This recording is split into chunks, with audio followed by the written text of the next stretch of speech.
Welcome once again to IndyCar racing here on Eurosport as we move on to round 11 of the series, the New England 200 from the 1 Mile Oval in New Hampshire. Ben Edwards and Robin Hurd here to introduce the action, which promises to be fast and furious if the other two 1 Mile Oval races at Phoenix and Milwaukee were anything to go by. The score so far is 2 out of 2 victories for Newman Haas on this type of track, and on his 40th birthday it is championship leader Nigel Mansell who starts from his first ever oval circuit pole. And with his win last weekend on a super speedway, he really does seem now, Robin, to get this oval circuit driving down to a fine art. Yes, Ben, it all seems to be going Nigel's way. He's won both short and long ovals, and today is his first oval pole. Surprisingly, he seems even stronger on ovals than on street or road circuits. But remember that just over a week ago, before Michigan and after Toronto, everything seemed to be falling apart, and the championship seemed to be falling into Emmo's lap. Now it's Emmo who's struggling. He had a strange and unproductive Michigan race, a terrible qualification here, but just as a week ago, maybe this race will turn it around for him.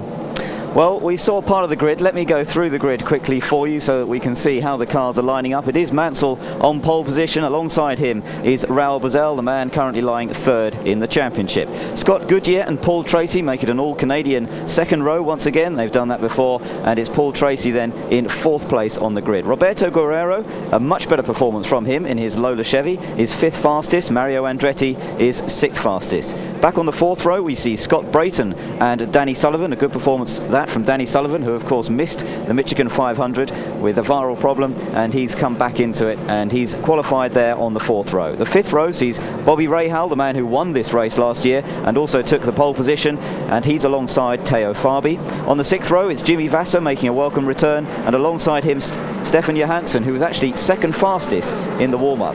On the seventh row it's Emerson Fittipaldi. Not a good qualifying again for him. Problems with the pop-off valve, but he's got Paul Tracy's set up on his car now. He's hoping for better things. Alongside him is Robbie Gordon, also not having a great qualifying session.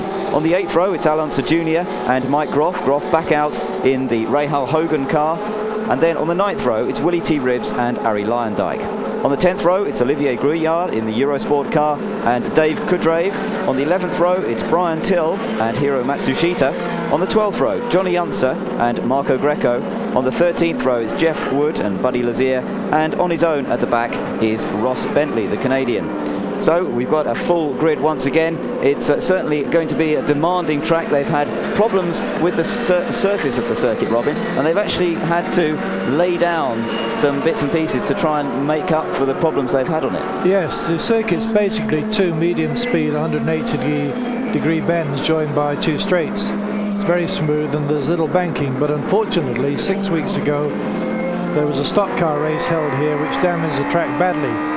This has been resurfaced, but the oil from the tarmac has come to the surface and they've had to put lime down on these portions, and it's as a result extremely slippy. Unfortunately, they're the fastest portions of the track, so instead of being able to go 3 abreast, now you can only do 2 abreast, and since overtaking is the greatest difficulty here, it's going to make that even more of a factor in the race, the biggest factor in the race, I believe.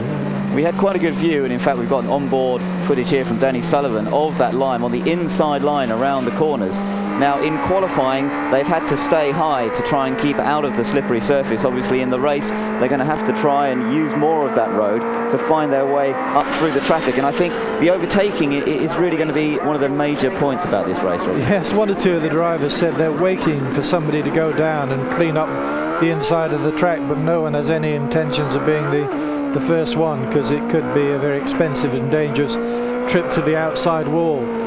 On overtaking here, you've really got to set yourself up a lap in advance before you actually catch the car ahead, and if you get it wrong you lose about 3 seconds a lap, and the 3 seconds around here it's 3/20ths of the lap, and drivers with a very good strategic brain have got a big advantage here, and one immediately thinks of Emmo.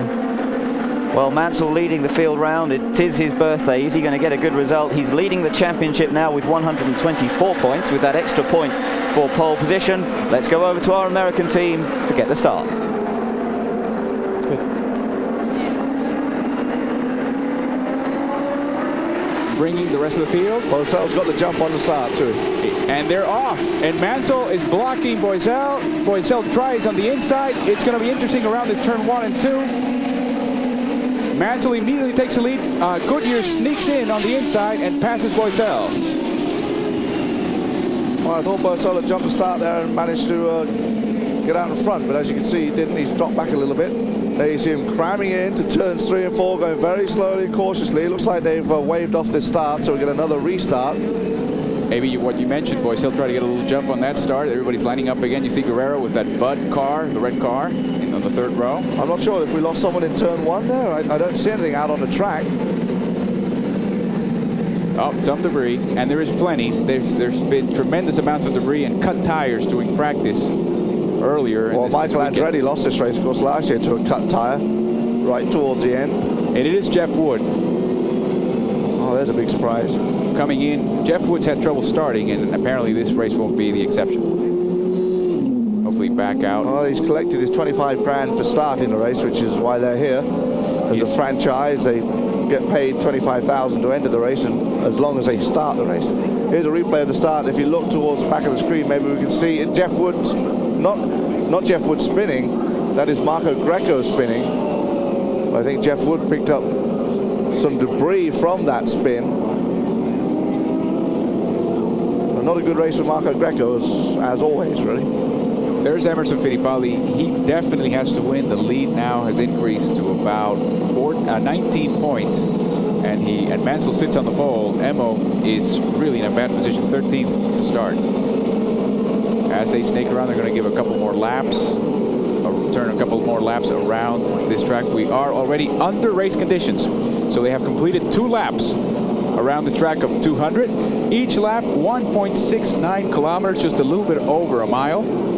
Total kilometer count of 338.6. So this is going to be a very quick race, last about an hour and a half. Raul Boesel, a very happy man. He has just recently signed a 3-year deal to stay with Dick Simon Racing and to carry on with Duracell money. He has a new paint job this weekend. You can see above the number 9 there's a battery painted on, and Duracell have put up some more money, and he's obviously very happy with that.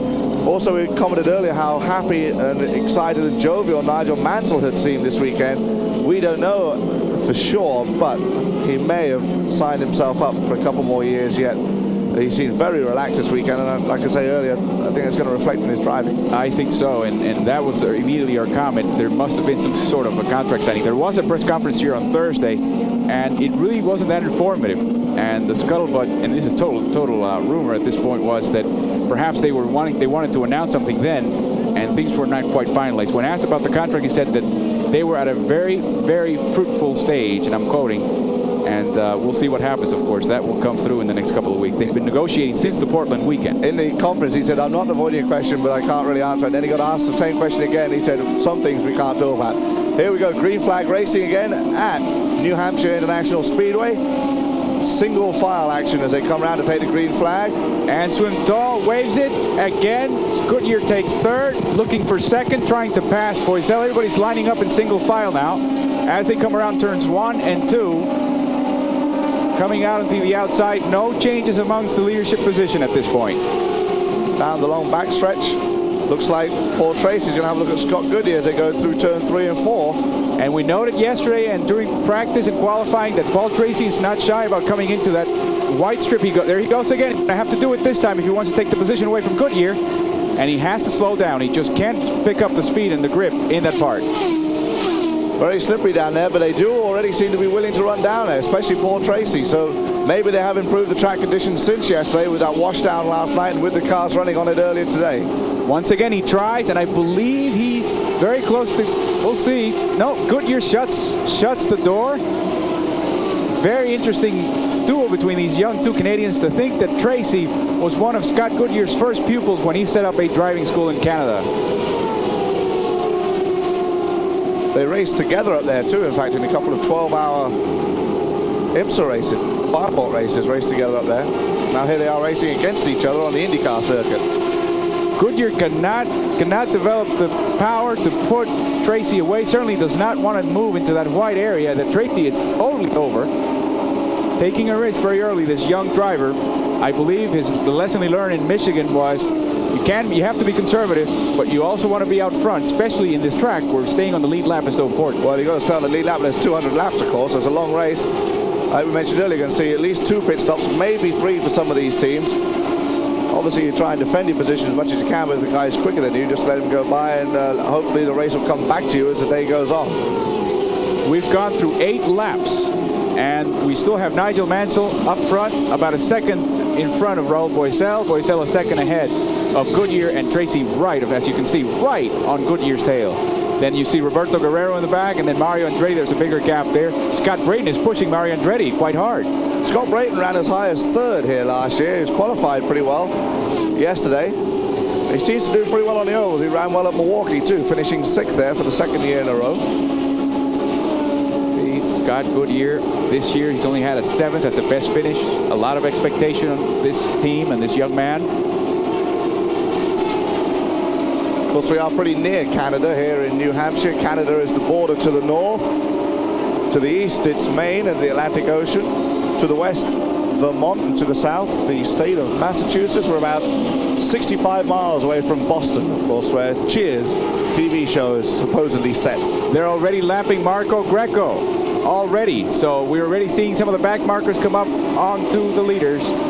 And things have settled down. The gap that Mansell has at Boesel is a 1.5 seconds, as 11 laps have been completed so far. Fittipaldi is still in 13th position. No significant changes. There goes Tracy. That'll be a significant change. Looks like Tracy was able to outrun Scott Goodyear as they go into turn 1 and turn 2, and they're coming up on some back markers too. And you're seeing some moisture being thrown into Boesel's car. I believe the car ahead of Boesel is the back marker. I think that's just some moisture off the sealant that they washed down earlier today. There you go, another battle again for 3rd. And this time Paul Tracy has a better chance. Coming out of turn 2. Has he got the straight line? Or coming out of turn 4 rather. Straight line speed. Oh, what a duel. Tracy seemed to be boxing out Goodyear. Goodyear then shut the door. Look at Goodyear. Oh, we have a problem. That's Johnny Unser. Smoke coming out of his car. That car normally driven by Robbie Buell. Johnny Unser doing his first oval, past the rookie orienteering, no problem, and is out here running pretty well. Still no yellow flag for Johnny Unser. He probably seems to have enough power to go back into the pits. And once again, on the inside, insisting, Paul Tracy, giving us some of the early action in this race. The Ford is supposed to have just a little bit more horsepower than the Chevrolet. Tracy trying to use the slipstream there to pull himself by. Looks like he may have been able to do it. These two guys can't race this side by side like this for 200 laps, that's for sure. And with traffic coming onto them. Look at how close. And this time it seems like Paul Tracy, let's see if he moves out. He does. He moves out and shuts the door, finally taking 3rd. What a battle. That lasted for about 13 laps. Now he has to be careful. This is a situation that now he's boxed in. Hiro Matsushita. Tough guy to pass. There you see Boesel. Mansell behind Lyondike and a couple of other back markers. Now Goodyear is able to get that position back again. Mansell has lost a couple of ticks on Boesel. He's now 1.27 seconds ahead of Raul Boesel, who's in 2nd place. Tracy once again by Goodyear as they come up on Willie T. Ribs. And there you see they've really dragged in Raul Boesel too. Indeed, the traffic becoming a factor on board. Nigel Mansell is up front after 16 laps. There you see Goodyear falling to 4th. Guerrero a strong 5th. Mario Andretti on 6th position.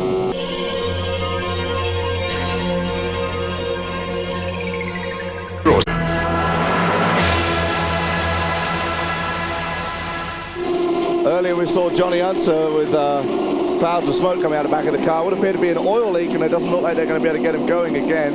It's a pretty major oil leak. Harry Lyondike suffered an oil leak in his regular car, went to the backup car this weekend. Also, Stephanie Johansson had an oil leak in the practice yesterday afternoon, but they seem to have got that solved. As you see Mario Andretti, Scott Brayton, there you see them up front. Now Brayton tries on the inside. Mario doesn't let that happen. Brayton doing a great job, having a great start here. His engineer, the man that started the season with him, is Peter Newey. He is now with Roberto Guerrero, and some people say that's why Brayton had such great early success in the season and has had a solid season, and why Guerrero is having such a great start. And now we see Bobby Rahal. Peter Newey was Bobby Rahal's engineer all throughout last season. And again, they say he's the reason why Rahal won that championship, among others, of course. Scott Brayton has 26 starts on a 1 mile oval. His best finish was 3rd at Milwaukee last year, 1992. There you saw how Bobby Rahal had to take the inside line, probably because he had somebody next to him, although he does it again here on turns 3 and 4. You see the grandstands there. 50,000 people expected here today. And again, we see Nigel Mansell, the leader. You can see how much smoother this track is compared to Michigan where we ran last week, as his head does not bob around and bounce around anything like as much as they did at Michigan. Nigel said he does find himself, though, sometimes hanging on to the car, gripping the steering wheel with all his might, and then catching himself doing that, realizing that's not the way to be driving around here. The best performance, he said in the conference, he said, the other guys tell me you get used to it and you'll learn it. He said, I wish I'd hurry up and learn it now, because I don't like doing it. He's just passed Al Unser Jr., put him down 2 laps now as he comes up behind Hiro Matsushita, who blocks. Oh, Hiro Matsushita is acquiring a very tricky reputation. He just almost forced Mansell very close to that wall. Go down the inside of Ari Lyon right there. Ari, a proud new father of twins a couple of weeks ago, now has 4 kids. Alec and Luca. Do with the cash, put them through college. Now, one thing about the ovals that Nigel Mansell must love as he makes his transition from Formula 1 to IndyCar is the fact that you don't have to do a lot of gear shifting. So he There's can concentrate. Getting his position back from Scott Goodyear, so now put him back up into 3rd spot. Scott Goodyear still not sure really what he's going to do next year. Walker Motorsports would like to have him back, and he would like to run with them again. And it's a case of our McKenzie Financial Group willing to invest the money again. There's been some changes in the main office of McKenzie up in Canada, and they're, I guess, deciding whether they're going to come up with the money for a racing budget for next year. But it is not a good sign, because usually if you want to be in next year, you already have to start committing by about this time this season. So they're talking about evaluating that next year. Now the gap between Mansell is up front, and Paul Tracy is now up to 5 seconds. 5 seconds, and Mansell has opened up a 10-second lead over Boisel in 3rd as we've completed 30 laps. His setup, his loader is obviously set up just perfectly to run at high speed on the high groove, on the middle groove, and on the low groove, and he seems to be very settled in that car. They asked him if he borrowed Mario's setup yesterday in the press conference. He said, well, when we came here, I had Michael's exact setup when we first started. They said, well, if you still got it, he said, by the end of the day, I had a completely opposite setup to what Michael had, because all these guys have different driver styles. Some prefer it loose, some prefer to push, some prefer to drive on the edge, like Robbie Gordon. They all set it up to suit themselves on this track. As we're seeing his teammate Mario being still pursued by Scott Brayton, I have to say that is, I'm sure, true. I've heard Nigel Mansell say that in every race, and that might be a little bit of showmanship as well. I'm sure that the base of what he works on has to be Michael Andretti's settings. As we see leaderboard, Mansell up front, Tracy, Boisel, Guerrero's in 4th, Fittipaldi's moved up to 10th, Rahal is 9th, Robbie Gordon 8th, making a strong move as well. Johansson still in the race, 12th position so far. Good for Johansson after his 4 or 5 crashes this year, one of them before the green flag. 33 laps have gone by. We're on board Bobby Rahal. He's overtaking and lapping down Olivier Grouillard as we go round and round and round, always on left turns, this oval race here at New England. Brand new facility, just first race here was last year. It's in great shape. The stands are all very well done. It's got great bathrooms, which is unusual for a racetrack. Some super suites above the grandstands, and this morning helicopter traffic coming in was great, coming in from places like New York and Boston. A lot of race fans coming in the easy way, beating the traffic. Like you did. Well, yeah, I had my personal pilot fly me in, of course. Meanwhile, Scott Brayton just took a position away from Mario Andretti. Brayton moves to 6th. Andretti is fading somewhat. Now he's being pursued by Robbie Gordon, who is in 8th position. Robbie making a move as well as Fittipaldi. So Mario Andretti now receiving the full brunt of pressure from 2 very aggressive, tough drivers. Robbie Gordon is going to be one of the drivers who will stretch the fuel load to preferably just 2 stops this weekend. And we can probably expect to see him go maybe 69 to 70 laps before stopping. The rest of the guys probably around about lap 66. Andretti, very good fuel efficiency in that Copenhagen AJ Foyt car. Andretti's now holding the cards, and now it's Emo trying to make a move on the inside of Robbie Gordon, and I believe, yes, he takes that position away from Robbie Gordon. So now Fittipaldi moves up to 8th. Gordon drops to 9th. Was running as low as 13th at one point. And now he passes Mario. He has to be aggressive. He cannot let Nigel take off, but right now the gap between these two is considerable. 22 seconds.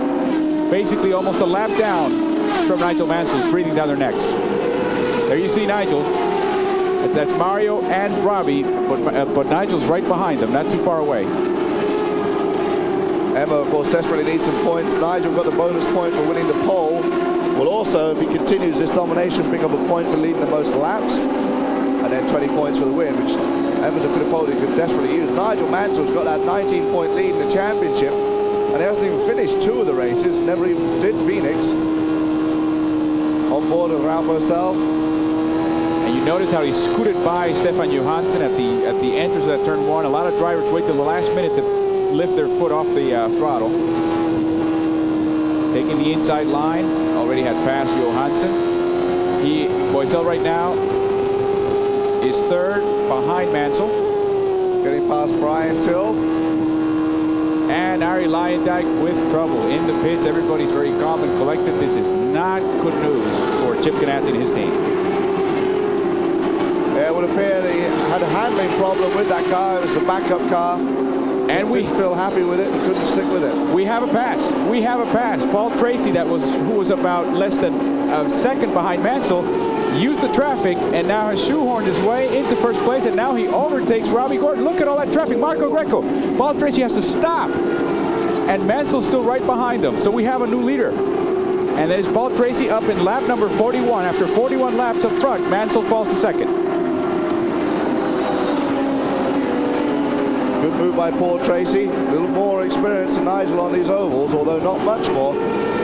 We saw him at Phoenix dash off to a 2-lap lead, but then getting too excited and too aggressive as he now gets past Mario Andretti.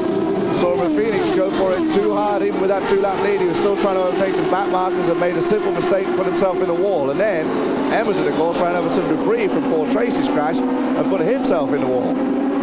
And earlier today, in trying to pass people as he's boxed in by back markers, he overtakes Bobby Rahal. He did the same thing. He tried to move past somebody on the inside, boxed himself in, and that's when he has to have to be careful that his back wheel, his back end doesn't fly off towards the wall.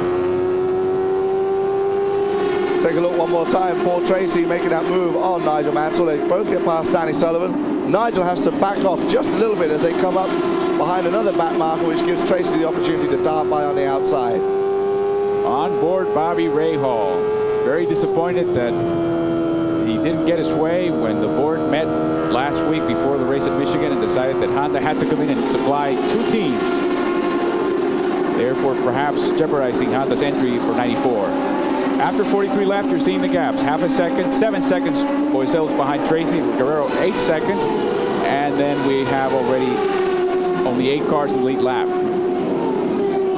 See, there you see my theory being completely thrown out the window about not being able to run 3 abreast. So obviously that chalk is not as bad as it was yesterday, and they are able to run.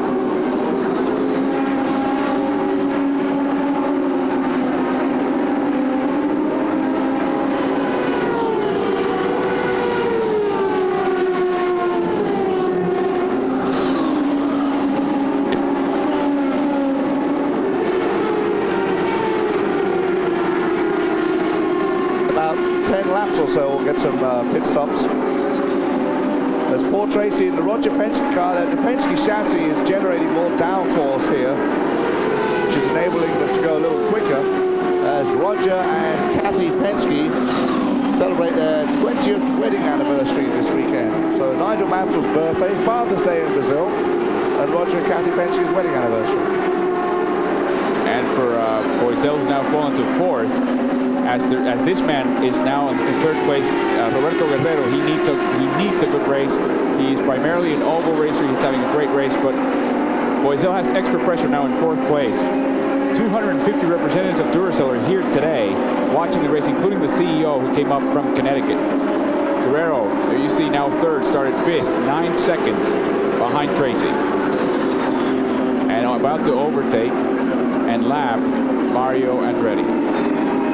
Raul Boesel has completed, out of 1,387 laps this year, he has completed 1,377. So he's been Mr. Consistent. I think you'll see the same of him today. Just stick in there, fourth, score some points, go for the win if you can get it, of course.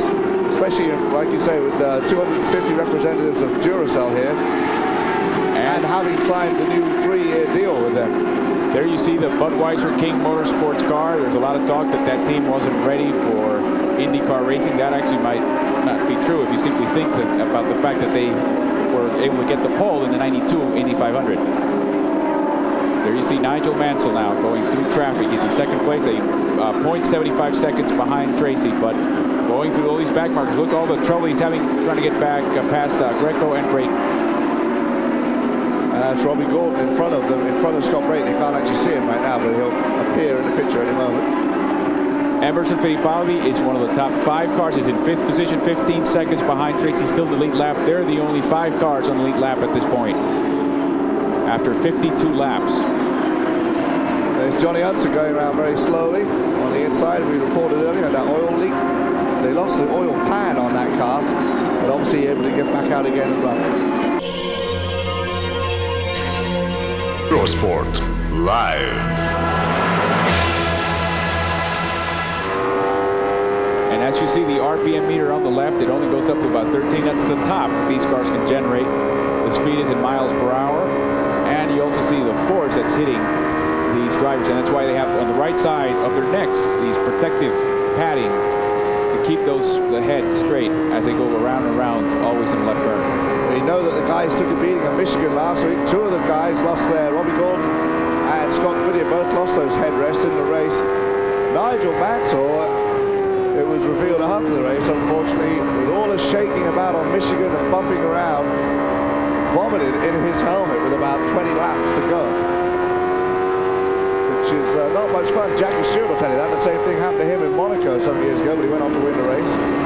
I wouldn't want to be the prize girl. I had to kiss him afterwards.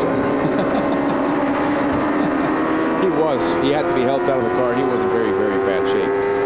As we see now, I believe that's Mansell once again overtaking. Here's Roger Penske. He holds first and fourth. Fittipaldi past Boesel. First and fourth for the Penske cars. Here's Paul Tracy going through, and I'm sure the orders here is you're up front, but you've got Mansell right behind you. Mansell is just a couple of ticks, a second behind Tracy, probably right behind Robbie Gordon, who's been lapped. We're on lap 61, so we should see some pit stops in the next couple of minutes or so. We understand that obviously, as you can tell by Guerrero's 3rd place position, they're probably not going to make any changes to the car, to the handling. They'll just keep it as it is. Of course, the whole thing will change, the handling will change when you get a whole full load of methanol, 40 gallons. It'll add weight to the car, a new set of tyres. They'll be cold to start with. They don't have tyre warmers in IndyCar racing like they do in Formula 1. Some of those tyres have been scrubbed in though over the weekend. They've got a set amount of tyres they can have over the weekend, and some of them will go with the scrubbed in tyres, some will go with new sticker tyres. There you see Emerson Fittipaldi now chasing Roberto Guerrero. He's very, very close. He's dropped the gap. What Fittipaldi has done in this first part of the race is simply unbelievable. Emmo was very disappointed after the qualifying run yesterday, but after the final practice session, got out of the car and said, I'm very happy the car runs great on full tanks. He said, as far as the race is concerned, I'm going to be okay. And why not? He's making a pass and taking the position. Now Fittipaldi is in the podium, and guess who he's chasing now? Nigel Mansell. There you see briefly saw that yellow car of Mike Groff in front of Fittipaldi, as well as Johansson. They're both back markers. Even though it's Nigel Mansell's birthday, he's not going to get any gifts from these guys. He's going to have to get them himself. There you see Fittipaldi trying to close the championship battle up, trailing by 19 points at the moment. Stefan Johansson on the right-hand side in the Bettenhausen-owned car. It's exactly the same, though. It's a 93 Penske with a Chevy C engine. Rumor has it the Chevy D engine could be out by the time we go to Vancouver at the end of August. Inside and looking back at Emerson Fittipaldi as he overtakes Bobby Rahal. Mansell's lap down. Bobby Rahal is in 8th position right now. Oh, we got a spinner. That is Dave Coudrave in the Andrea Moda entered car. It's been pretty slow all weekend, Dave Coudrave. What happened there, I think, if we see it on the replay, is he lost some of his downforce when one of the cars just pulled out from behind him, made the rear end loose, and once you start to lose it 132 miles an hour in a turn, you lose it all the way and backs it into the wall. And you know what that means, Guy? Everybody's going to be bunched up again. It's going to make things very, well, I tell you, it's come at a perfect time because it's now going to get a yellow flag, which means everybody's going to be making their pit stop, which means those who are gambling on going for 2 pit stops will be able to pull it off and go the rest of the race, because this yellow flag is going to help. Nigel Mansell's team goes to work. 6 men over the wall, 40 gallons of methanol, changing all 4 tyres. As you can see, they're not sticker tyres. They've been scrubbed in. He's run on those over this weekend. Lets off the air jack. They'll give him a big push and get him back out on the way. Nigel with a pretty good pit stop, seemed a little bit slow. Sliding in and out, going through and out on pit lane. There you see the Newman Haas team is on pit out. The Penske team you're watching, right, this is Paul Tracy, isn't on pit in. Paul Tracy also getting some scrubbed in tyres. Don't seem to be making any adjustments to the front or the rear wing. So he's obviously very happy with the way the car is handling and running, and he will be running in the lead. That's why he's in the lead.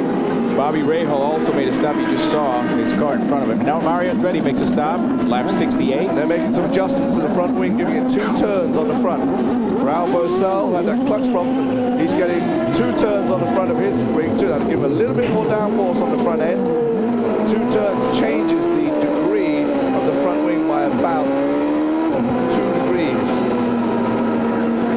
Maybe not even that much, maybe only 1 degree. Dick Simon, he raced 189 races as a pilot. He did not win. He's had about 8 seasons as an owner, not as a driver, and he hasn't won. Still looking for that first victory. Maybe Boesel can give that to him this season. Boesel, of course, looking for the victory so that he can get some money. He's not being paid to race this year, although I'm sure he got some kind of commission when he brought Duracell on board. But he's only getting a percentage of the prize money as his salary, so obviously he wants to keep finishing up there where the money's paying well. That car there, the Dave Coudrave car, is the same one that Andrea Montemini, the Benetton Formula One test driver, ran really well at Detroit, qualifying, I think, 5th there, and running as high as 4th. And here you see the replay of the accident. Dave Coudrave spinning off. This is on board with Bobby Rahal. It wasn't a case of the car coming out from behind him. It was just a case of losing it. And once you lose it, he's doing his best to save it and get it around. But rear wing or rear ways into the wall. Dave Coudrave, who's come up through the ranks of Super V, Toyota Atlantic Series, used to race for Dave White Racing. And these are leaderboards. Emerson Fittipaldi in that Coudrave incident almost had to make a tremendous adjustment to swerve out of Coudrave's way. Sport Live.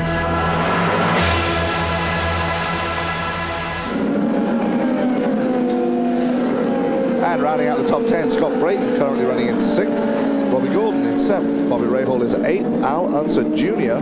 running 9th, not having a very good weekend so far, and is definitely moving on from the Gallus team for next year. And rounding out the top 10, oldest man in the field, Mario Andretti. And a disappointment is Scott Wood here in 11th position, having dropped quite a few positions. Olivier Gouillard is up to 13th. We're back on the green on lap number 73. Now, Nigel has a fast car in front of him in the shape of Roberto Guerrero, but he also has a gaggle of back markers between him and Paul Tracy. So in that last pit stop, Nigel Mansell took the lead.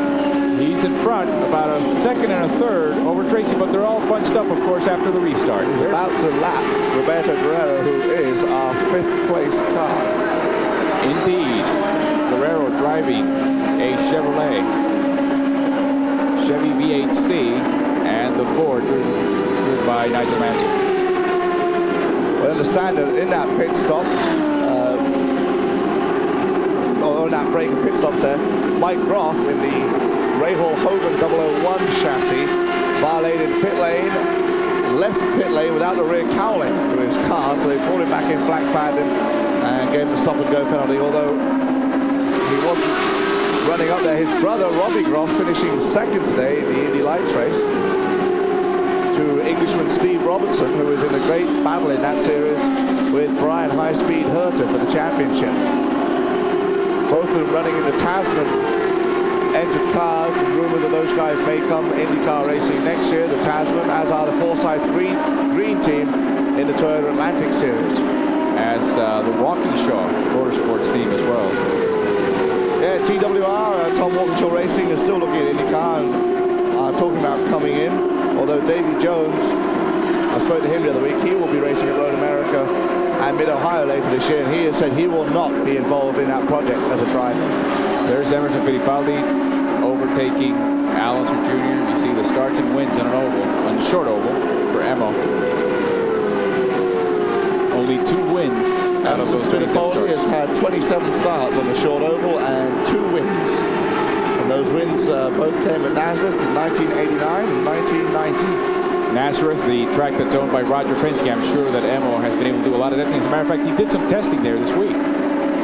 Yeah, they were down there earlier this week doing some testing. There's a full test session coming up at Mid-Ohio next week, and we understand Jacques Villeneuve, son of the great Gilles Villeneuve, will be testing a Lola 92A with the big boys out there. He already tested there and had a time that would have put him 8th on the grid at Mid-Ohio, but now they want to run him with the other guys and see how he's going to do in there, because he is going to come to the series, possibly do the last race of the year at Laguna, but definitely for next year. That's going to be a 2-car team, but we only know one of the drivers at this point. 80 laps have gone by. 4 cars on the lead lap. Mansell, Tracy, Fittipaldi, and Boisel. As now we focus on Paul Tracy. Paul Tracy with 3 wins this year. None of them on an oval. Still seeking that first oval win. And I'm sure that he has Rick Mears all over his headset in his ears. Rick Mears here is his mentor and guide, putting him through this and helping him through and talking. Roger Penske talks him through every lap. Has something for him every lap. Lets him know who he's coming up on, who to be prepared for, who he's used to overtaking. And Roger Penske watches every lap. Reads him every split. And now he's being chased by Emerson Fittipaldi. Emerson's in 3rd. Emerson will show absolutely no mercy in this race. He knows he has to try to beat somehow Nigel Mansell if he wants to reduce that gap. Nigel Mansell now is piling on laps as the leader, trying to get that extra point. And that's why earlier in our broadcast he mentioned the importance of every point. It really does count in IndyCar racing. Last year's champion won by just 4 points, beat Michael Andretti by just 4 points in the last race of the season. Michael won that race. Bobby Rahal finished 3rd, and it gave him just enough points to win the championship. Here's Emo. Like Emo's going to make a move on Paul Tracy. He does on the inside. Paul lets him go. No team orders here. There is no real number 1 or number 2 driver, although with Emo doing better in the championship, I'm sure at this point they're probably telling him to go by, or for Paul Tracy to let him go by. Obviously he has a quicker car. There's Nigel, and in the background you see Emerson Fittipaldi coming through. That gap now at approximately 2 1/3 seconds between Mansell and Fittipaldi, and then out comes Tracy. Tracy fading back somewhat. Now you've also noticed that the sun has come in and out of the picture. That has been the picture here all day today, and that really certainly affects the setup of these cars. Well, they ran in overcast skies yesterday, cooler temperatures. Now it's a lot warmer today, and the sun is out. There's more grip on the track, which is why we're able to see them run low and high on that chalk. And that white chalky line has now almost become black, so they've been running on it very well today. Here's on board with Nigel Mansell. There's the view from the back of his car there. You can see Emma really makes up ground through those turns. He must be behind the back marker, and he is. And it's Hiro Matsushita. But now Emma's going to be able to make a move, which has a clear line down the inside. Oh, Mansell's being aggressive, trying to move the inside, and he can't. Emerson Fittipaldi can't do anything because in front he's got another back marker. Mike Groff, rather. Mike Groff, so he has to back off, but this battle will continue. Are we going to have a repeat of what happened in Cleveland? Here's Paul Tracy now, trying to take that position back again from his teammate as they go around once again, this time Hiro Matsushita. Tracy on the inside. Oh, almost clipped Matsushita. There haven't been very many friendly words for Hiro from fellow drivers following the race in Toronto and again at Michigan. Very hard to get by him. And that is a recent development. That really wasn't the case. I think the level of aggressiveness in IndyCar racing has just jumped that much higher. The view from Mansell. Number 4 is chasing number 5. The gap, 0.7 seconds in lap number 90. Well, it's a great three-way battle for the lead. We understand during the pit stops, first round of pit stops, Emo changed the setup on his car a little bit, including changing the stagger on his tires. Well, whatever he did, he's certainly helping him out. He has to be aggressive. He has to beat Mansell. He's doing that. Paul Tracy's right behind, passing a lap, but still running Stefan Johansson. They're all now taking a very inside line around those turns, guy. Very interesting situation right now. They've built up their confidence level. They've eased back somewhat. The opening laps were 24.5 under full tanks and full speed. Now the last laps are in the 24.7 range, so they're slowing down just a tad. That really isn't the case for Fittipaldi. Fittipaldi's last lap is 24.1. He is really pushing Mansell. Also shows him the nose. At this point, Fittipaldi wants to show Mansell his colors. He wants to show him his rear wing, really. And now he's getting close, very close. Moves on the outside. Mansell moves to the outside. As they both come through lap traffic around turns 1 and 2 into the backstretch.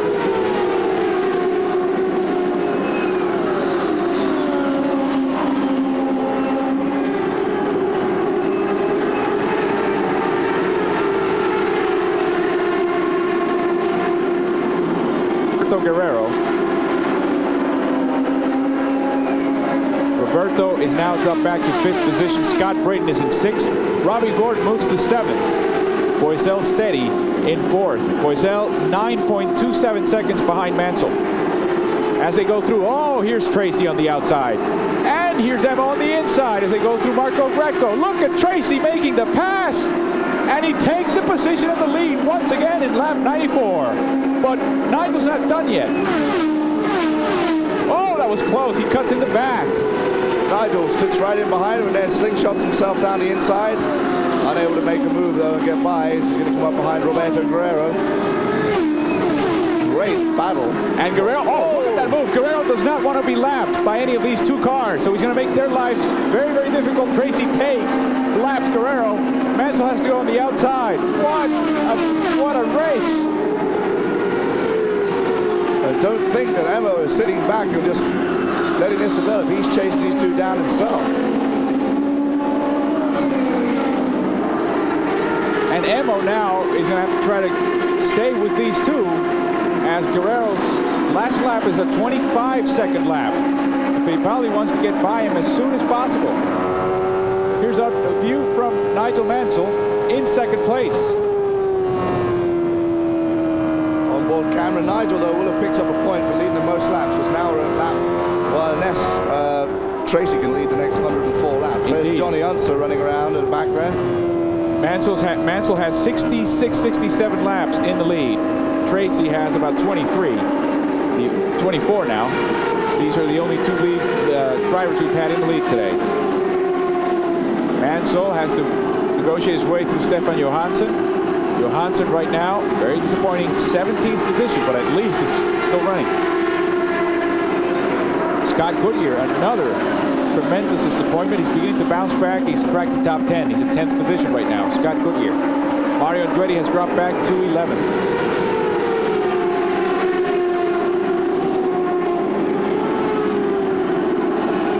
Scott Goodyear, the Canadian, doing his best to get a result. Would love to be on the podium again, having won at Michigan last year and coming very close to winning the Indianapolis 500. No wins this year. A couple of podium finishes. And the pole position at Phoenix, another short track for Scott Goodyear. His first pole. There are the two leaders, the two nemesis, the two teams. Penske Chevy with Paul Tracy on board. Newman Haas Ford with Nigel Mansell. The gap is opening up, and here's a replay of that beautiful pass. As he Tracy Guerrero nips out from behind Olivier Griard. Tracy goes with him. Ducks down the inside of Roberto as they go into turns 1 and 2. And here goes Nigel around the outside. Nigel's car obviously running just fine because he's going high and low and in the middle, so that's just what he wants. Moving at will. But now there you see Paul Tracy with a bit of clear track ahead of him. Not long, of course. We still have 23 cars active in this track. 33 out of 100 laps has been up front. That last lap was a 23.95 second lap. Times are beginning to drop one more time. This race was very quick last year, just 1 hour and 35 minutes. It looks like it's going to be another quick one again this year. Having only had that one yellow flag, really we had no incidents over the weekend. I think Griard brushed the wall yesterday, did some suspension damage. Dave Kudraver we saw had a wreck today, but basically that's it as far as any crashes are concerned or any kind of damage. Back to Nigel Mansell. He overtakes Marco Greco. I mean, that's Paul Tracy overtaking Marco Greco. Now it's Mansell's turn. One start, one win on these 1 mile oval. That was Milwaukee. Ari Leyendijk, we've got final word. He had handling problems. He's out of the race. Another disappointing weekend. A DNF did not finish. Well, I think I find that Ari did a storm off too. A case of this car's no good. Pulled it into pit lane, jumped out of the car. I can't race this car. This is pointless. He's had that kind of year, although a great run at Indy and also a good run in Michigan, but that's been it for him. And I think he's getting kind of fed up with the whole situation. We'll have to talk to John Szymanski a little later on, who is his PR guy. He used to be with the Tom Walkinshaw Racing Jaguar team. Now PR for Indy. There you see Teo Fabi, who's had a sensational first year in IndyCar racing back in 1983. What a year that was. His rookie year had a couple of poles, pole at Indy, pole at Michigan. He's looking good for next year, and that team is planning on coming back. Same sponsorship and same driver, Teo Fabi. Stephanie Johansson in the Bettenhausen car. They want him, he wants them. It's just a case of can they get the money together and continue with the package. And the man of the hour at this point, the front runner, Paul Tracy. Still questions or rumors have died down about his moves next year, but the feeling, of course, is that with no announcements to date, chances are, with the more time goes by, the higher the likelihood that he will stay with a Penske team. Yeah, there's all sorts of rumors whether some people, he says he has a long-term contract. Some people say he turned down a long-term contract.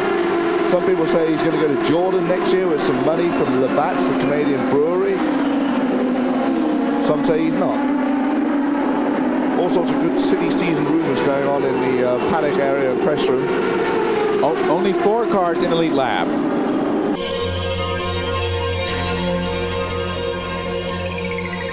Sport Live.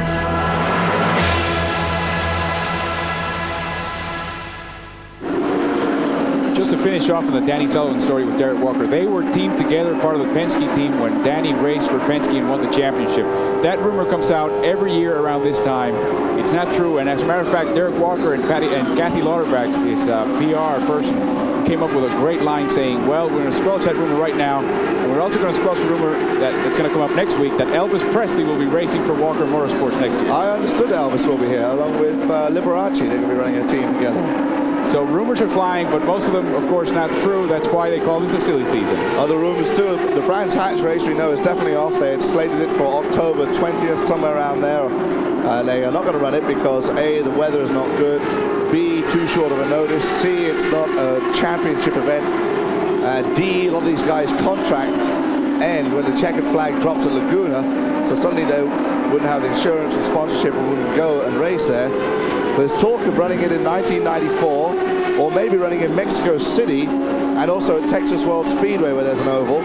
Also, we saw from Ralph Sanchez yesterday, who is the guy who manages somehow to get millions and millions and millions from the city of Miami. He's raised about $30 million so far for a new speedway down in Homestead, which is where the hurricane hit a couple of years ago. They had pictures of the model of the track from Miami, and it looks like a gorgeous facility. It's got like 4 tunnels going into it to feed the traffic. It's a 1.5 mile tri-oval with a 2.2 mile road track inside, and also a half-mile paved oval, which is where they're really going to make their money, running on a weekly basis on the midgets and everything else. And it looks like a gorgeous facility. They're supposed to go ahead. Groundbreaking is going to be August 20th. The same weekend we'll be up in Road America. The rumor has it that either President Bill Clinton or Vice President Al Gore will be digging the first bit of dirt out of there. Meanwhile, we have a battle going on. Mansell, a third of a second behind Tracy. They keep the pressure on each other. 23.6 second, identical times for their last lap. One final rumor that we picked up this weekend. Michael Crane for setting up that team. It seems like it's a go proposition. What do you mean a final rumor? I've got 4 pages of them here. Good.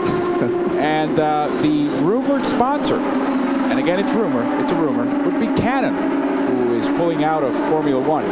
So that's a very interesting development. If that's the case, that's going to be a very rich team. There's Emerson Fittipaldi in 3rd position, 1.5 seconds behind Tracy, overtaking and lapping Stefan Johansson. There you see the 2 Penske's, Tracy and Mansell in between. So now Fittipaldi has a clear shot at Mansell.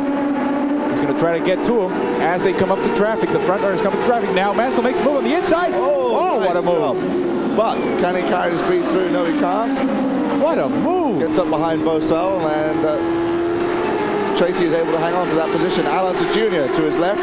Tracy's a little bit boxed in there. Mansell makes a move, tries to take that little spot for Boisel, but there's no room. Boisel announcer create a wall. This is Alonso Jr.'s 106. Oh, there's the speed, and that's Boisel. Oh, no. Don't hit the wall, you're supposed to win. Oh, that'll be the first race that he has not finished, I believe. Indeed, one of the most consistent driver. He's got 98 points, 3rd in the championship at the moment. Completing 1,377 laps out of 1,387. Paul Tracy pits under yellow, full course yellow, lap number 121. These yellows are coming right at the right time. There's those Nigel Mansell helmets, which I told you the other week. You too can be the proud owner of a Nigel Mansell helmet for the mere $1,750 that it will cost you. An extremely quick stop by Paul Tracy. He's back out. He will remain the leader as Mansell just pulled in. There's Robbie Gordon there pulling in as well. Look at now Paul Tracy pulling in, and you see Mansell sitting there. There you see Tracy go by. But remember, we're under yellow flag. And this should get them, this pit stop should get them to, they got a problem with the air jack on the right front.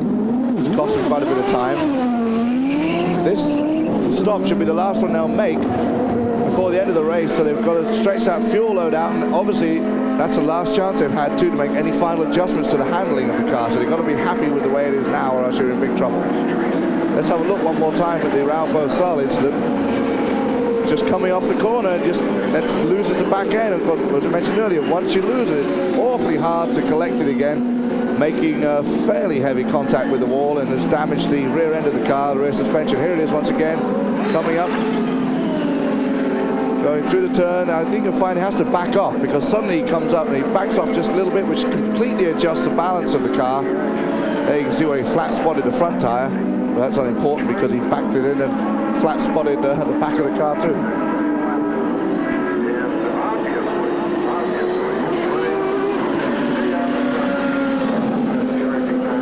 Good looking for Raul Boesel, walking back to the paddock area.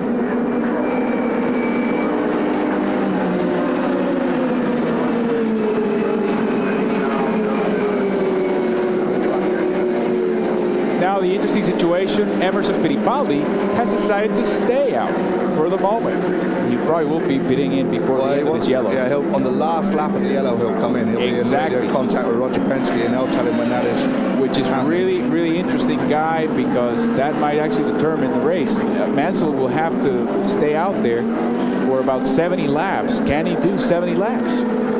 And remember, he's going to have Emerson Fittipaldi breathing right down his neck. At this pace, it could be kind of tough to do. This track got voted the favorite short oval by all these drivers. Raul Boesel, I understand, has just withdrawn his vote. So a very critical moment in the race. Paul Tracy, the first to pit, the first out of the pits. Mansell pitted as well. Fittipaldi waited. That actually might have a lot to do with how this race turns out. It depends on how many yellow flag laps we have. They are able to get about 66 laps. If we run another 3 or 4 yellow laps, then they'll be fine as far as fuel load is concerned. That's why I think fine Emo is waiting till probably the last lap of yellow flag. And one of the distinctive characteristics of this track, guy, as we've seen how efficient Michigan was, cleaning up and picking up debris and picking up wrecked cars. It's a very slow process here. Briard, Brian Till, and Johnny Unser all coming in for their pit stops. They average around 7 to 10 laps every time there's a yellow flag because of a contact or a car that's stalled in getting the equipment to the car, getting the car removed, getting the track checked. So it's a very, very slow, long yellow flag process here in New Hampshire. New Hampshire, of course, named after the county of Hampshire in England. I'll throw that in there for you. That's why they call the whole area New England. Straight enough, yes. Every town here has a British town name, it seems.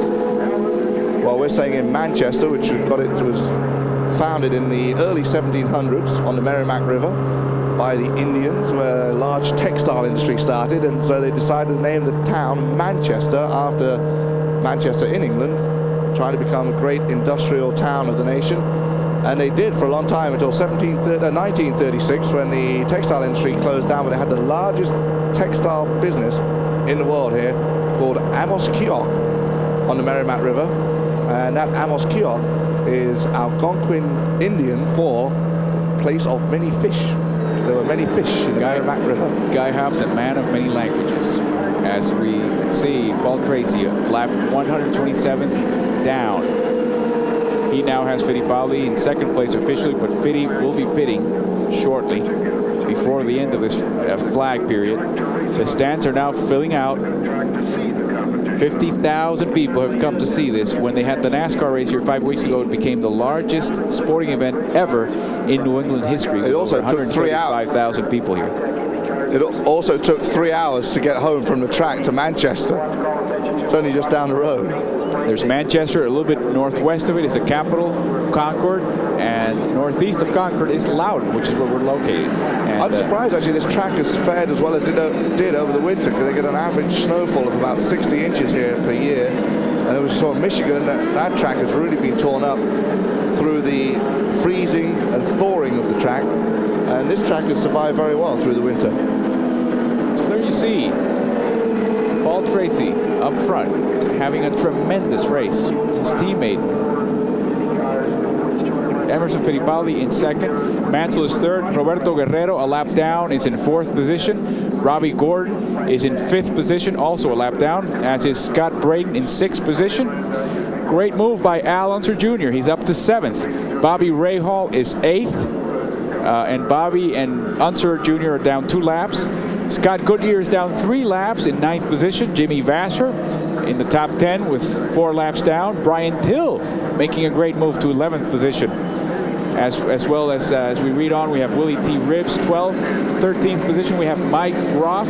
Olivier Gouillard has been a consistent 14th position.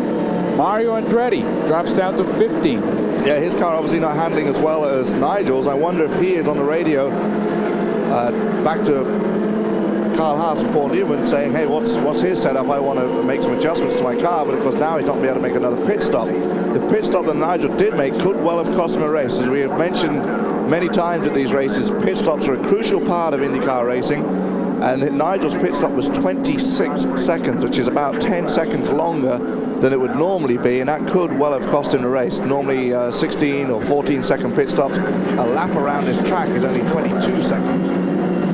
We already have, there you see what's left of Raul Boisel's car. What a disappointment for Boisel and Dick Simon team.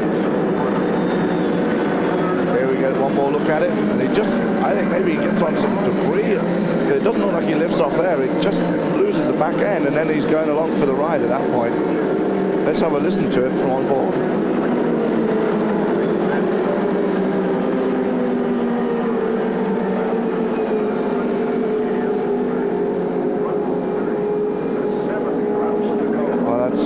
Microphones doesn't work. There we go, now we've got it. Well, it seemed like it was a little bit of vibration coming out of the turn, but it's also Briard and Kudrave. Briard this weekend, Kudrave today, have both had the same accident. The back end Let's Go coming out of turn 3 and turn 1. Turn 2 and 4, I'm sorry. Should have one more lap of yellow and we'll be ready to race. So Emerson, we never did see come into the pits. Nigel, we understand, is going to take it slow on the restart and save some fuel for the end so he can run at full tilt. But this yellow flag has certainly helped him. That's a shame for Raul Boesel. No points this weekend, which of course will open up the championship a bit more and give Nigel Mansell even more of a cushion. over the third place championship sitter of Raul Boesel has 98 points. Paul Tracy is 5th in the championship with 83 points. To round out the field at this point, Hiro Matsushita is in 16th position. Stefan Johansson is in 17th. He's a full 7 laps down. Theo Fabi, 10 laps down in 18th position. And Boesel alone. We're back under racing conditions. The green flag is waved and we're off to the races. With 131 laps down, 69 laps to go here at the New Hampshire International Speedway. And immediately, the two Penske cars come back up to the front. They're lapping once again Mario Andretti, who is down now 7 laps. And in 15th spot. Now Emerson Fittipaldi better make his move on him. And here's Emerson's chance, absolutely, because now they have a clear lap almost ahead of him. Nigel Mansell comes up in third, about to take over, lap his teammate after he gets by Jimmy Vasser. So 2 Penske cars and the Newman Haas car. Mario Andretti. Coming through the front stretch, through the starter, and back into turn 1. Now we're seeing both Penske cars come rumble through that inside line, that inside turn.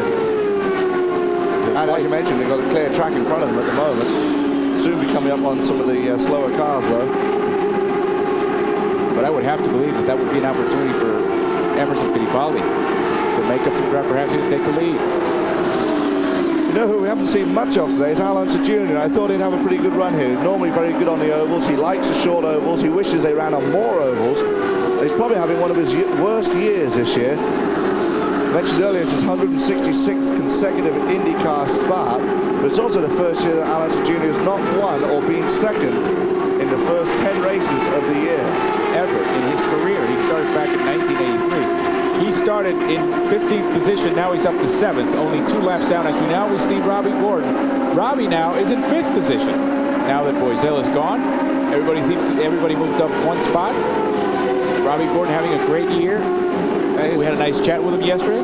Good chat with him yesterday. He seemed very bouncing, happy. He's very happy with the way the car's running. It's fuel efficient. He's also apparently a bit of a star softball player. Coming up in Nazareth in a couple of weeks, or in September rather, on Rick Mears Day. It's a special day honoring Rick Mears at the Roger Penske-owned track. They're going to have a Rick Mears Championship softball tournament where the IndyCar drivers are going to take on some of the drag NHRA drag drivers, and the money from that is going to be going to the flood victims in Iowa and Illinois and helping them out. They're trying to raise some money for the flood victims of the Great Flood of 1993. Well, in IndyCar racing, the Great Flood of 93 is Nigel Mansell. He is now in 3rd. It's not Nigel, it's the media following Nigel Mansell. A great tidal wave of English journalists and European photographers over here. His impact, as we see here on Matsushita on your screen, it goes beyond the mere 124 points he's already collected. He really has raised the level of competition here. At the same time, the cars and the chassis and the packages, you have to admit, Guy, are also becoming even more even. So it's a tremendous achievement on Nigel Mansell's part. Well, we now have about 20 very competitive cars. Dick Simon's team has come on a long way with Raul Boesel. With Montemini coming up, it's going to be good to see him in the Andrea Moda car. You mentioned Forsyth Green, Crane Fuss, Milwaukee show. They're going to be at a level, at a Derek Walker, Dick Simon level or better. I saw an article too this weekend that said that Patrick Head and Frank Williams are so upset with the Formula One situation and basic politicking going on that they're thinking of coming to the IndyCar Series too. Interesting rumors running around.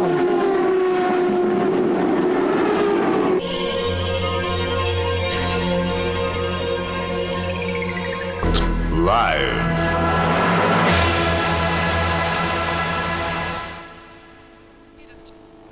Welcome back. We've completed 142 laps now on the 200 lap event, and there you can see Mario Andretti out of his car. That's because Scott Goodyear and Mario Andretti, it looks like they've had a coming together out of turn 4. Scott Goodyear's car is wedged up against the wall and with a fair bit of damage. Andretti's car not too seriously damaged, but certainly the end of the race for Mario Andretti. So a great pity. But But we're just taking a little look back. In fact, this was the aftermath. You can see Goodyear's car down there on the left. Andretti's car stopped with Nigel Mansell just going past, and certainly quite an eventful scene there, Robin. Yeah, if you look at it, you can see that the right front wheel of Mario's car is damaged, and it almost seems if on the outside. Oh, there's something that flashed. Something flew. Inside, look how close the Penske runs in there. That's Fittipaldi going past. No, in fact, that's Matsushita on the inside, so that wasn't Scott Goodyear. That was just a shot of Fittipaldi lapping.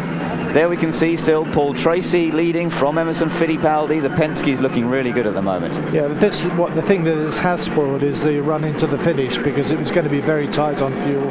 Now with the extra yellow laps, everybody should get there pretty easily.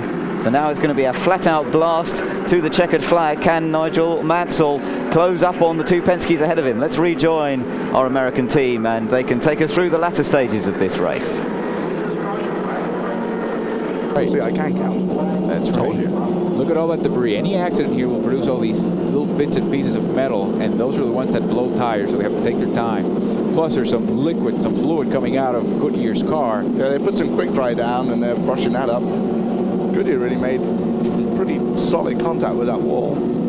Be interesting to see what Mario's saying right now. They're headed up to Elkhart Lake early this year. They're going to be doing some charity golf work up there at Blackwall Front on the golf course up there, and also goofing off on the lake. A lot of skiing taking place. And the Newman Haas team, of course, based in Chicago, Illinois, which is just south of Road America by a couple of hours. And they're also going to be filming a new TV commercial up there for Texaco and Haviland.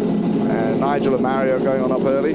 There you see Mario talking to Scott Goodyear. He's shame we can't hear what he's saying. It would appear that he's not happy with Scott Goodyear. I think the one that was very unhappy was Goodyear. When I saw him get out of the car, he immediately stared at Mario. Well, Mario has a reputation, of course, of not apologizing or not taking any blame whatsoever for any incident, but Mario was behind Goodyear.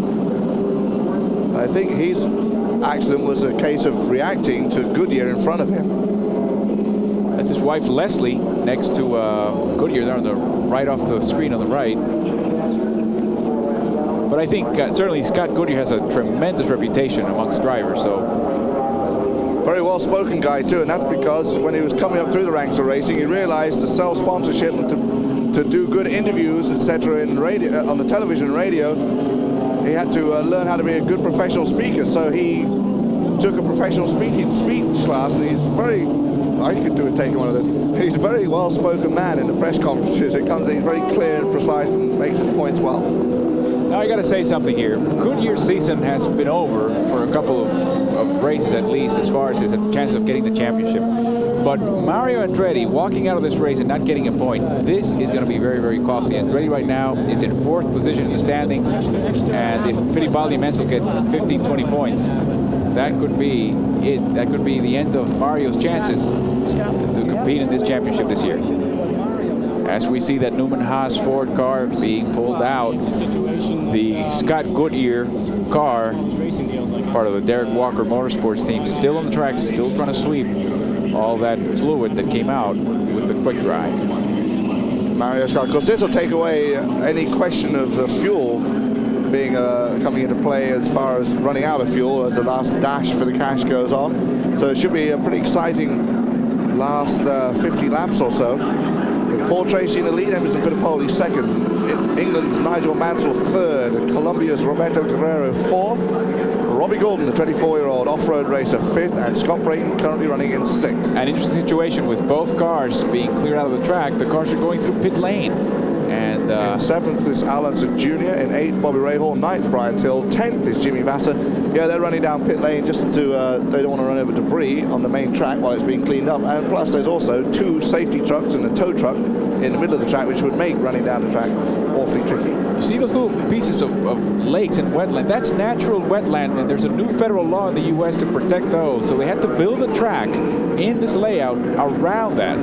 And that limited the options here for the Bear family that built and runs and owns this facility. Yeah, they seem to have managed to talk their way into getting a path through there, though, which is where all the helicopters are landing and where all the motorhomes are in the infield, all the hospitality suites. where I had a beautiful chicken kebab today, or kebab as they call it over there. Very tasty though. To move an inch of that wetland, to replace that, to cover it up, has to be replaced elsewhere in the U.S. It is an incredibly costly proposition, one of the toughest environmental laws in the United States. As we see Paul Tracy now snake around, 151 laps have come down. There'll be probably 2 or 3 more before they're done, at least, possibly more. So that means that we'll see the last 45 laps or so to the finish. There you see him coming into pit lane, 65 feet wide. Can hold approximately 40 cars in that pit lane. We had 25 cars start today. Actually running now, we have only 18. Mario Andretti is out after that incident, as is Raul Boesel. Johnny Unser is still actually running, but is 32 laps behind. Danny Sullivan is out for handling problems. Dave Kudrave is out, having made contact with the wall. Jeff Wood is out with an engine failure. Normally transmission in his case, it seems to be every week. Harry Lyondike, the first guy out, also with handling problems. So no points for Lyondike or Sullivan, or more importantly, Raul Boesel, who was third in the championship. Mario was fourth with 97 points. Scott Goodyear, who's down in the standings, he in fact had 28 points and was in 12th position. There you see the 3 front runners, Tracy up front coming into, staying on the track now. They're staying on the track. That's a good sign. Then followed by Fittipaldi, then Mansell. And talk about Mansell. His win last week at Michigan was the first 500-mile IndyCar victory for Ford since Joe Leonard won the California 500 1971. on September 5th, 1971. How did you know that? All right. It was also the first 500-mile victory for Cosworth XP Turbo V8. And of course, as we mentioned, a sweep of the top 5 finishing positions and the top 4 places in qualifying. Ford, very, very strong. Remember that at Indianapolis, it was a Chevy. It was Fittipaldi Chevy that won, but the following 5 or 6 cars were all Ford. The Chevy, of course, Chevy Ilmore, Mario Ilian involved in that project, in fact, owner of the Ilmore facility. And they prepare the engines for the Sauber in Formula One. Of course, Ford Cosworth involved also in Formula One. Ford Cosworth people are here in masses and drones of blue Ford Cosworth shirts roaming around, helping out with the Dick Simon Racing team, with Raul Boesel, and with the Newman Haas team. They are here in their thousands. Interestingly enough, though, they tend to spend more time with certain teams than with others, of course, the teams that have a shot at winning. There's still debris. I can see bits and pieces of debris flying off, including visors, still on the track. But I believe we're getting ready. We're within probably 1 or 2 laps before we go back into racing conditions. I mentioned earlier, before that incident, we were talking about Firestone, who are coming back into racing, and they have proposed that they were going to build a 17-inch tire. Immediately Goodyear reacted and said, if they're going to do that, we can do that. And so therefore the kart officials and rulers jumped in and said, new rules for 1994, 1995, we can only have 15-inch wheel in diameter. Tires, front tires are 10 inches across, rear tires are 14 inches across. The diameter is 15 inches. Firestone wanted to come in with a 17 inch. They said no, they're going to have a huge testing program through 1994, and then they're going to be coming back into the championship in 1995. Firestone, who used to run in this championship in the late 60s and early 70s. Indeed, and Firestone proposed that 43-centimeter tire. It was shut down also because the rims that would be needed and the testing needed, according to Derek Walker, would have added $120,000 of additional cost to teams. And for that one reason alone, immediately was shut down, to the glee of Goodyear, of course. Goodyear has been running 38-centimeter tires for years now, and this would have represented a change. So Firestone already firing a salvo very, very quickly, and Goodyear taking the challenge very seriously. Firestone also owners of Bridgestone, which you see on a lot of road cars, and they've done some racing, well, actually the other way around. Bridgestone owners of Firestone, and Bridgestone have done some racing in the IMSA series along with BF Goodrich. And to think that Bridgestone was a Japanese company that modeled itself after Firestone, then had a chance to buy it. We have less than 1 lap to go. We're up to lap 156. Fittipaldi is in second place. Mansell is in third. Tracy up front. Guerrero fourth. Guerrero's already a lap down. Gordon, Brayton also a lap down in fifth and sixth position. Then you've got Allison Jr. and Ray Hall 2 laps down in seventh and eighth. And Brian Till is in fourth. While we have this shot here of Nigel Mansell, you can see the speedway setup as opposed to a road track setup. The air coming out of the side pods normally comes out of the top of the side pod. Because they're on an oval and they don't want to get any more turbulent air going across the wings, what they do is they have it come out of the side pod. Also, you see smaller front wings with the fences directing the air towards that side pod to get it in the radiator, and a little bit of a smaller wing than they would have on a road course, although they do create more downforce on this track than they would on somewhere like Michigan. We're back under green, and Tracy's up front, trying to open up a gap. Mansell trying to keep steady with the leaders. Fittipaldi very happy that so far he's at least 2 points ahead of Mansell if the race were to stay down, and would chip down, knock down that lead, 19-point lead that Mansell has to just 17. At this race last year, Bobby Rahal had 117 points, although this was the 8th race last year on the calendar. But last year, Bobby Rahal had 117 points. Alonso Jr. was second in the championship with 85, and of course the series came down to the last race in a 4-point win over Michael Andretti. So you can tell how close this championship is now with a 19-point lead for Nigel Mansell, and still with 5 races to go. It's going to be a very tight championship. All it's going to take maybe now is for Nigel not to finish one more race and to Emma to win it. We're right back closed up. The last time that Emma won this championship was 1989, the same year that he won the Indy 500. The lead is a little bit under a second, just a tick. Mansell fading somewhat, 1.3 seconds behind Fittipaldi. As we've completed 160, as we told you, about 40-some laps, the dash for the cash. If Nigel can win it, he picks up a bonus of $55,000 as well. There's a $10,000 pole award for winning the pole at every IndyCar race, and then if the pole winner can win the race, they get a bonus $15,000. If they don't win, that $15,000 rolls over to the next race. It's kind of like a skins game, like rolling over to the next hole.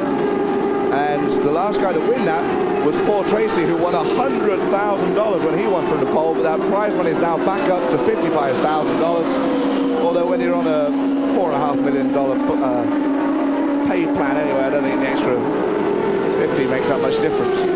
I'll buy Nigel one of those new jets that are coming out with, a personalized jet.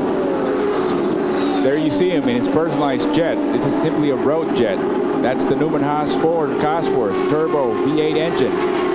Now he's coming up on a lap car. That's Marco Greco once again. Marco Greco actually having one of his best days. He's currently in 17th, 13 laps behind the leaders, but he's still running. Normally he's out of the race by now. That is Chip Ganassi's second car on this track. Chip Ganassi having teamed up with a race engineer to field Greco's team. Greco, Sovereign Racing. And, Sovereign Racing, Team Losi. It's unclear the source of financing for Marco Greco.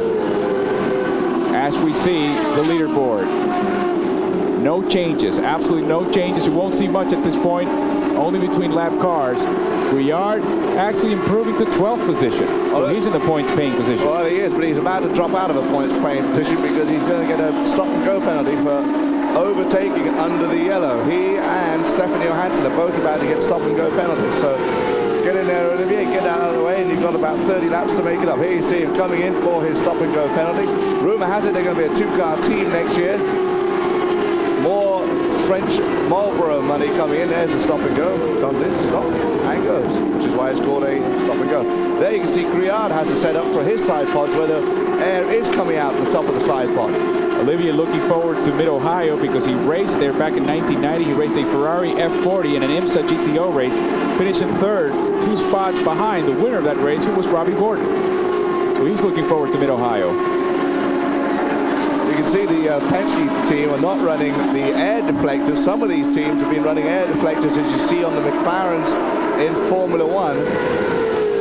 Dick Simon team was the first one to use them over here in the IndyCar series, and now they seem to be catching on, particularly on these small ovals. And here we go. Passing that back flag is for Stefan Johansson. Johansson must be arguing that call. Paul Tracy getting around him very quickly. Emerson on the inside. And then there's Mansell. Oh, watch out. Yeah, Johansson is currently running 15th, so really that's not going to affect him. So you may as well go in, Steve, and take the penalty and come back out. If Johansson's careful, he will finish the race. He'll get maybe a point. He'll get that 12th position. That's a start for him. He's having trouble finishing races.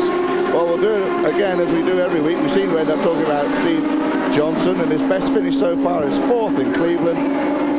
And if the race ended right now, a 17-point lead, Emerson would chip down a couple of points.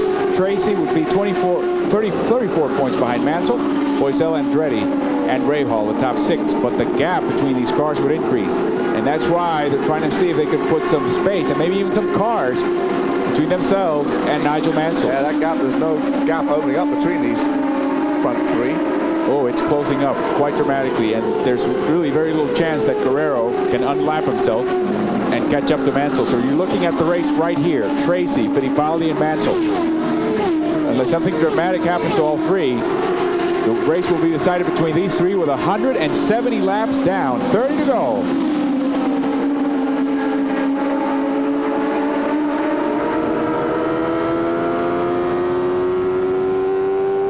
On board with Bobby Rahal in the Lola he's running this year, having given up on the RH Rahal Hogan chassis, the old Eurosport chassis for now. And there is the Rahal Hogan chassis being lapped there by Tracy and Emerson Fittipaldi. And Nigel's right there. And Nigel's coming right up on the backstretch. Moving on the inside. Brian Till's going to get in the way as they come through turn 3 and turn 4. Now moving on the outside. They're asking Hiro Matsushita once again to move out. Here's Nigel.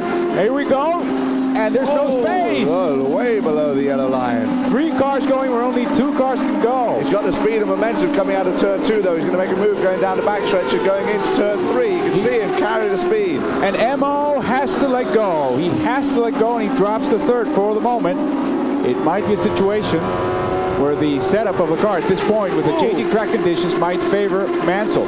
Brian Till making a drastic move to get out of the way there, right in front of Hiro Matsushita. Now Nigel manages to get Till between himself and Mo. The gap between Tracy and Mansell, 1.8 seconds. There you see the 3 front runners. A lap down are Guerrero, Gordon, Brayton. Top 6 as they go by once again after completing 175 laps, 25 laps to go at this rate. This race will be over in about 8 or 9 minutes. Alonso Jr. also managed to get himself up into the points playing position in 7th right now, right in front of Bobby Rahal. Nigel Mansell is average finishing position on road courses this year, a 7th place. His average finishing position on ovals, 1.7. He's had 2 victories on ovals, and he's led 275 laps, 42% of the laps. Here's the pass once again. You can see him coming as they go down into turn 1. He has a look down there. This is where he gets forced down under the yellow line. Backs off, realizes he's not going to make the move. Goes back up high. Mo is slowed up by Brian Till. Nigel's carrying the momentum through the corner, sees the chance, dives underneath the wing, picks up the slipstream, pulls out alongside Mo, and is nicely passed going into turn 3, putting him up into 2nd place. On board once again with Nigel Mansell. And up front, there you see Paul Tracy, 1.34 seconds ahead of him. That's his aim. That's his goal. Well, I'm sure he'd be happy with a 2nd place finish too. Nigel is going immediately from here to the golf course. Going through Grillard. He let us know that in the last couple of races he's had to have cortisone shots in his right wrist after that fall he suffered in Cleveland. It is still bandaged, his right wrist, as is Stefan Johansson's. Although it doesn't seem to be causing too much trouble. And the thing he's complaining about most is not getting enough time on the golf course due to the cuts he had in his back with the 100 stitches or whatever it was they did to his back, draining a pint of blood every day. And then having that get better, then he went and did his wrist. Of course, you need a wrist in golf. That is the 4th major spinal concussion that Nigel Mansell has suffered in his career. And those are very, very difficult and terrible. It's the same effect of a boxer getting knocked out too many times. Nigel Mansell in 2nd. 65 hundredths of a second behind Tracy. So the gap is narrowing and the traffic keeps coming. His wife Roseanne is here, as are the kids, and they were all on top of the motorhome the other day, jumping up and down on the roof as he set what looked like the pole time until Bosell waved off his qualifying attempt, and then they sort of, you could see they were a bit worried about it, but anxious as to whether Bosell could pip him, but he didn't. And his kids have the run of the place as they order people about in their hospitality suite. Yes, just a little bit, you could say. Tracy up front. He's happy. He's going to cut that gap. He's got Mansell behind him, very, very close, but he's going to try to cut that gap, try to get 2 points. The lead right now is 21 points that Mansell has on Tracy. It would be 19 if he can hold that position. Nigel said that racing on an oval like this is just a totally different side, something obviously he's never experienced before. Takes his hat off to the fellow IndyCar drivers who have been doing this for years and running so well, and he's said, you know, some people in Europe have made comments about our IndyCar drivers and PPG Cup drivers any good, and he said when he came here and ran at Michigan as hard and fast he did, and then run here where he's hanging on to the steering wheel, so it's just a totally different science, and one he really enjoys and a great challenge too. He's not done yet though. There's Paul Newman watching the action, one of the co-owners of the team. He almost landed his helicopter on me this morning. I was walking casually through the infield and old Newman landing on top of me. Well, Nigel Mansell's about to land on top of Paul Tracy. Here's the pit crew, the Penske crew waiting in case it's needed to make a stop go. That would be a tremendous cause for any of these two drivers. That would be the race right there.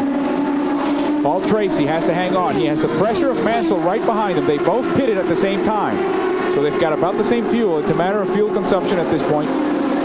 The question is, if Tracy anticipates trouble with fuel, then Mansell almost, by definition, will probably have the same problem, even though the Ford is thought to have a bit of an edge on fuel consumption.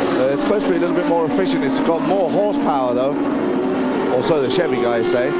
Ford will never admit to that. It looks like Nigel's actually got the better, even though Tracy's leading. It looks to me like, he's coming up on some traffic. That's going to cost him some time. But it looks to me like Nigel has got the better of the two cars and the better of the situation. I think within the next 4 or 5 laps, you're going to start to see Nigel really pour on the power. Indeed, and there are only 14 laps left as he goes through lap traffic. There you see now Emo coming up, Nigel. Reeling in that Nigel, as if it weren't enough. Nigel was putting pressure on Tracy, now it's Emo. So the fish are eating the fish here as they go by Mike Groff, a lap car. Mike Groff having a good race, actually only 3 spots behind team owner Bobby Rahal. Rahal is in 8th and Groff in 11th. Emerson Fittipaldi having a good weekend. Generally, although qualifying and stuff wasn't very good, but I mean, generally having a good weekend. A lot of important sponsors and Benetton people here, and orange juice growers and orange growers. Emma, of course, involved in about 15 different businesses, as is his team owner, Roger Penske, who's got every kind of car dealership there is, along with the truck rental deals.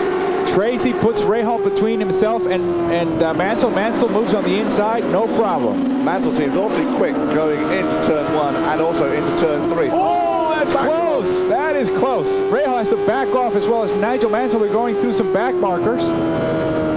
Very, very close. As they come around, only 11 laps to go. Boy, oh boy, this is going to be one great finish. You really can see how the traffic plays in the situation. A moment ago, Emerson Fittipaldi was right up underneath Nigel Mansell. Now he's 2 or 3 car lengths back, and then Nigel Mansell makes the move. He does. On Paul Tracy going down the backstretch as Johnny Paul Tracy Unser comes up behind Scott Brayton. Johnny Unser on the inside, but it's not done. It's not done. By again. Brayton moves to the inside, and he blocks Mansell. Great racing. And now Brayton's getting all sorts of signals. Get out of the way, saying, which way? Which way am I supposed to get out of the way? Well, remember, his car's only set up a certain way, and he's only got certain places he can go that he can keep the car under control. He can't just suddenly go to a new line he's not been driving all day. Otherwise, he would have been driving on it if he could drive on that line. But he's got to sort of stick to his limits. Boy, it's a case of when you're following him, you've got to kind of find out which way he is going. And then there you see Nigel managed to make the move on Tracy because Tracy got caught behind him, but then same thing happened to Nigel Mansell, immediately followed. I'll tell you, Scott Brayton, who's in 6th position right now, is so happy that he's let these two go by. pressure's off him. Now the pressure is on Paul Tracy as they come up. There's Alonso Jr. There's also Willie T. Ribbs, these back markers. Now Tracy has to make a decision. He cuts on the inside, threats those two, and Mansell follows right behind him. And he's very, very close now. You know, this is a question here. Alonso Jr. Time for payback from Long Beach. Junior said, what comes around goes around. And there's still talk as to whether he may actually take care of Nigel at one of these races. Well, he missed an opportunity right there. There's only 7 laps to go. And Paul Tracy is just hanging on. About 3.5 minutes, hanging on for dear life, trying to stay out there, keep the lead. Obviously going to defend it as much as he can. There's been a lot of talk about blocking, which is Wally Dollenbach said, the chief director. Chief Stewart said it seems to have come from Formula One, so it's hinting that Nigel's doing most of it. And at all the drivers' meetings this year, they've talked about blocking. You basically are allowed to defend your position once a lap on an oval. Well, I think Paul Tracy, with all this lap traffic, is going to have to defend his position constantly. There's Brian Till. Once again, they're lapping him on the outside. No problem for both drivers. And here's Mansell on the outside. Taking the high road, but there's no chance. Tracy's blocking, no question about it. Look at that move on the outside. He's going to keep pushing him out there too. Stay out there, Nigel, and get caught up behind. Oh, this is it. Mansell takes the lead with 4 laps to go. What a move. No question that Mansell has the best setup and perhaps even more horsepower here. And he's taking that position, and Tracy is not challenging yet. Oh, here's Griard, watch out. Nigel has to be very careful. Now it's Tracy that's putting the heat on him, on the outside. Nigel doing a bit of a weave job there. Oh, that's close. That is very close for open wheel racing at 162 miles an hour as they go into that, or come out of that corner. Down the backstretch, 3 laps to go. Tracy right behind Nigel Mansell. This is for the win at the New Hampshire 200 on the New Hampshire International Speedway. Paul Tracy trying to make up that gap. 2 laps to go. Unbelievable. With only 3 laps to go, Nigel Mansell finally makes the move, takes the lead again.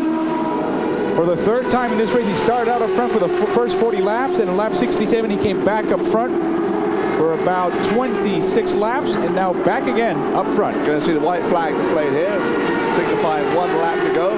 This is the last chance for Paul Tracy. Emerson Fittipaldi is going to have to settle for 3rd place. Paul Tracy looks like he's unable to make up that gap. Nigel Mansell just seems a little quicker down the backstretch, and at this point, Paul Tracy is nowhere near enough to make a move. You can only hope someone's right in front of Nigel, but there is not anyone there. Indeed, as they come around this turn 4, they're coming around. The checkered flag is ready. Jimson Toll waves both flags, and Nigel Mansell scores his 2nd consecutive win. And the American crowd that have really taken onto Nigel Mansell go nuts in the stand. They love it. Nigel and Paul Tracy congratulating each other. They're very proud. What an exhibition of driving. Nigel Mansell. Nigel Mansell, who at some places has got booed, but now people are really sort of beginning to take him on and enjoy the fact that he's come from Formula One. He's won on the super speedway, he's won on a short oval, he's won on a street course, he's won on a road course, permanent road course. And now the New Hampshire crowd here just loving Nigel Mansell's victory. I said the same thing at Michigan. It's not often you go to an oval in the United States and see the Union Jack flying from the stands. So Nigel Mansell gets 144 points now. He's celebrating. Paul Tracy also waved at him, gave him a thumbs up sign. Good race, good battle. He's pumped. Nigel's been pumped all weekend. He's been very... Well, what an absolutely superb final stages to the New England 200. A fantastic win for Nigel Mansell to further extend his championship lead. And he really is delighted with that one, as we can see as he gets out of the car. Robin, that car was just performing brilliantly well towards the end. Of course, Mansell drove it superbly well as well. But I know you've got some information about how the team were trying to set that car up, and it certainly seemed to work. Yeah, perhaps this is, well, firstly, a great drive by Mansell, but what else do you expect? But he showed such tactical awareness with so little experience. I mean, he really is blindingly fast on these ovals. I'd like to say thanks to the Newman House team, who told us exactly what they were trying to do quite openly before the race. Last year they lost it at the end. This year they won it at the end. And one of the problems that I'm afraid a lot of the interesting things we don't have time to tell you about is that the balance of the car changes tremendously through the race. and you can start off with it very good on full tanks, but it goes to an oversteer on empty tanks. And last year Michael Andretti lost it because of this. He was very fast, but at the end he got overtaken by Rahal. This year they plan to have the car understeering on full tanks, coming to be neutral and therefore very fast at the end. It meant that Nigel had to take the 10 laps after the refueling very carefully to look after his right front tyre, and you could see at that point he was actually quite slow. But as the fuel load came off and the balance came better and better, so the car became neutral, and he had a better balance than Emo and Tracy at the end, and that's why he won. Congratulations to the team, as much as congratulations to Mansell. But boy, it's going to be a tight championship. There's going to be no room for a hiccup. I think he who hiccups loses. The next race is Elkhart Lake, which is a road circuit. 3 of the last 5 are road circuits, which should favour Mansell, which should also favour the Ford engine, because it's high power, and I think high power and bravery are what you need at Elkhart Lake, and a recipe for Mr. Mansell. But things have a habit of going a little bit different from what you expect, and don't discount Emo. Absolutely. Well, a great win then for Nigel Mansell to extend his championship lead now up to 25 points over Emerson Fittipaldi in second place, and after that stirring drive, Mansell really is looking hot on favourite for the overall championship. Top 6 in the end then. Nigel Mansell won it from Paul Tracy. Emerson Fittipaldi was third. Roberto Guerrero in an excellent result for him. He finished in 4th place. Robbie Gordon getting into 5th place, so another good result for the young Californian. And Scott Brayton, the man who really specialises on the ovals, also getting an excellent performance and an excellent drive. The Dick Simon team, who obviously had disappointment with Raoul Boesel's retirement after that accident.